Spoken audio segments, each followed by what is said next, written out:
آخر کار وہ امجد کے مذموم ارادے کی تکمیل میں ساتھ دینے پر آمادہ ہو گیا۔ دونوں نے مل کر راشد کی سائیکل چوری کی اور اسے بری طرح توڑ پھوڑ کر محلے کے ایک خالی پلاٹ میں کوڑے کرکٹ کے ڈھیر پر پھینک دیا۔ سائیکل کی چوری نے راشد پر قیامت ڈھا دی تھی۔ اس کی آہ و بکا اور چیخ و پکار نے پورے محلے کو رلا کر رکھ دیا۔ وہ پاگلوں کی طرح گلی میں ادھر ادھر بھاگ رہا تھا، چیخ رہا تھا اور ہر بندے سے سسک سسک کر اپنی سائیکل مانگ رہا تھا۔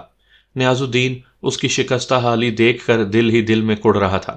چونکہ وہ اس واقعے کا شریک ذمہ دار تھا، اس لیے راشد کی ہر سسکی سیدھی اس کے دل پر وار کرتی تھی۔ اس نے خود پر ضبط کیا، بہت ضبط کیا، مگر راشد کی حالت زار نے اس کی آنکھیں نم کر دیں۔ کچھ ہی دیر بعد وہ زارو قطار رونے لگا۔ امجد کے ہونٹوں پر طنزیہ مسکراہٹ رقصاں تھی، فاتحانہ مسکراہٹ۔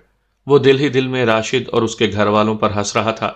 بندہ غریب ہو، 2 وقت کی روٹی بمشکل پوری کر رہا ہو اور چونچلے کرے امیروں والے